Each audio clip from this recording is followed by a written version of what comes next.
動画ご視聴ありがとうございます。はい、のりです。今回はですね、6月のですね、イチジクの管理についてお話をさせていただきます。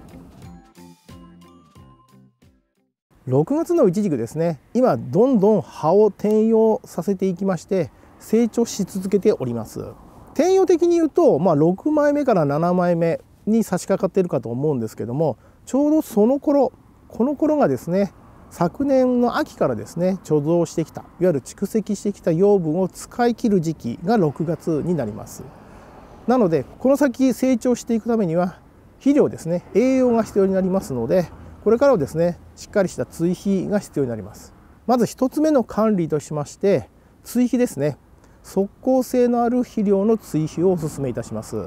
で、秋川になりますとそろそろですね、着火の方が見始めてくる時期にもなりますので、使う肥料成分とすれば、いわゆる NPK の配合率的にはバランスよく含まれているもの、うちでいうと有機化成肥料10-10-10であったり、即効性のあるものということで、前回もですね、目出し肥料として利用いたしましたけど S604 などを利用することがうちは多いです。そうすることによってね、蓄積した養分がなくなってますので、今度は地面からこちらの肥料成分をぐんと吸い上げて葉をですね、どんどん展開させていくということになります。次に2つ目ですね。2つ目は誘引です。後ろにもですね、ちょうど今映っておりますけども、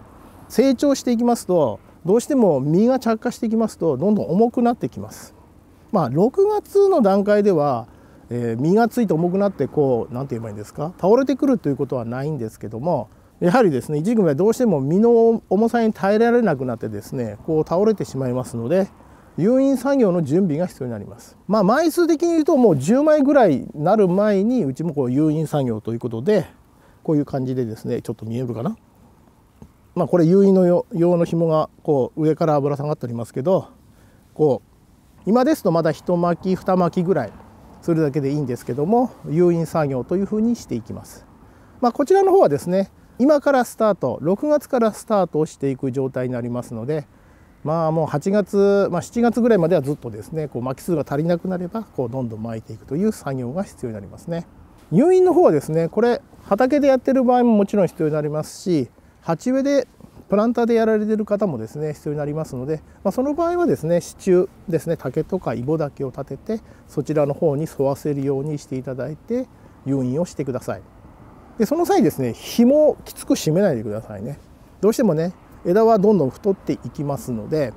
そこをですね、あまりきつく締めすぎますと枝の成長をですね、阻害するって言い方変なんですけども、うちの場合もですね、昔きつく締め付けた場合どうなるかなとやってみたんですよ。本当はわざとですね、黒いちじくの方で成長を止めるためって言い方変なんですけども、上に栄養を送らないため、旺盛なんでね、どうしても黒いちじくの場合はそこを結束窓でキュッと締めてみたら、ちょっと栄養がですね、生きにくくなって実がつきやすくなるのかなと思って、実は実験したことあるんですけど、黒いちじくですね、予想をはるかに超えてですね、その結束バンドは切れなかったんですけど、その上の幹がですね、枝がですね成長し続けるんですけど、ここが締めてあるおかげで、この結束しているバンドの先からポキッと折れてしまいました。そこまで行って成長しようとするんですね。結束バンドぐらいでは成長は止められなかったという感じなんですけども、いわゆるそれだけキュッとやらないとは思うんですけども、締めて強くですね締めてしまうと、うちの場合のようにですね折れてしまう可能性がありますので、あくまでも風に揺られない程度、倒れない程度な誘引というふうにしていただければ OK ですね。昨年ですね、誘引、これ畑においての誘引なんですけども、こんなですねやり方がありますよっていう動画も公開してありますので、ぜひよろしければそちらもご覧ください。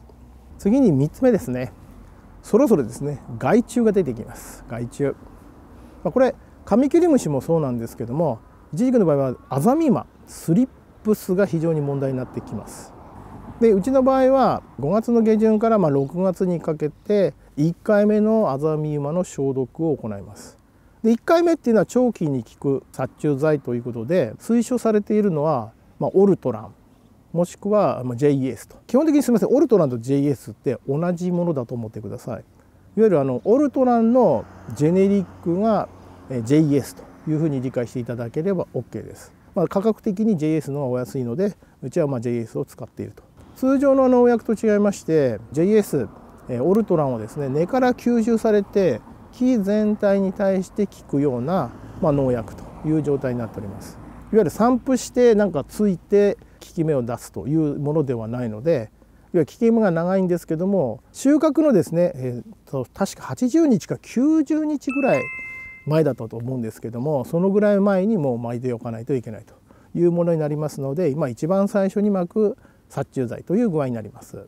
次の項目はですね、剪定と芽かき作業の追加になりますね。春先に行いました剪定芽かきでですね、ある程度この風通しを確保した状態で剪定芽かきを行ってきました。で、今6月でどんどん葉を展開していっておりますので、葉自体の大きさが分かってきますので、実際の風通しのがちゃんとできているかどうかっていうのはだんだん分かってきます。そうなると最初はですね、これぐらいは大丈夫かなって思っていた間隔が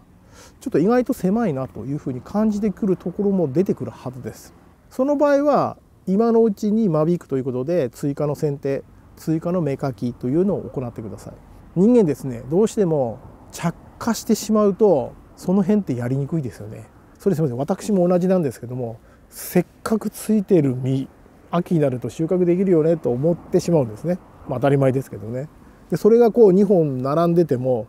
いやこのまま置いとけばいいんじゃないかなって思うんですけども、やはりですね、そこはちょっと心を鬼にしていただいて、ちょっと狭いなというふうに感じた場合はもう今のうちにカットしてください。今ならまだ着火してないので切るっていう判断ですねがまだできるかと思います。本当に着火してしまうとなかなか切りづらいです。なので風通しを考えていただいて、どうしても狭いなと思ったところに関しては心を鬼にしていただいてカットしてください。芽かきの考えも同じです。今ですね、芽かきした後もですね、やはり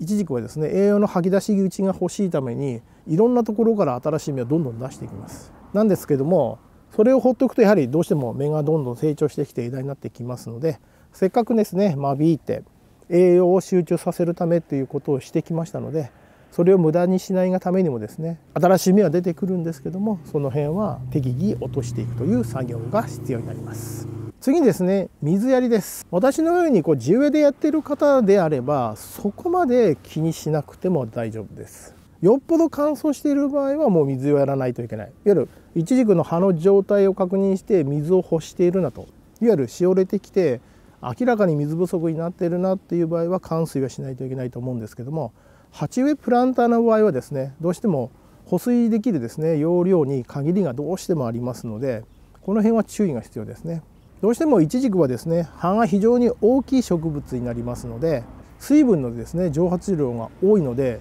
水切れしやすい、いわ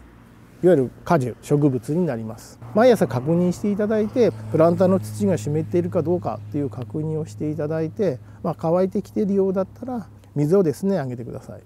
ただしですね、毎日確認もせず水だけジャブジャブやるっていうのはあんまり良くないです。いわゆる根腐れの懸念もありますので、ある程度乾燥してきているなっていう感じたら水割りをするという具合にしてください。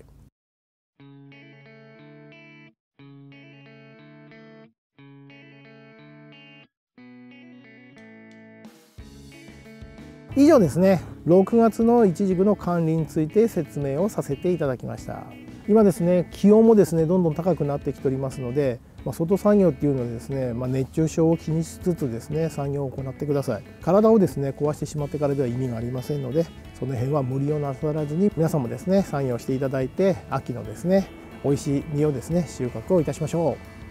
う。動画を最後までご覧いただきありがとうございました。今回の動画は以上になります。次回の動画でお会いいたしましょう。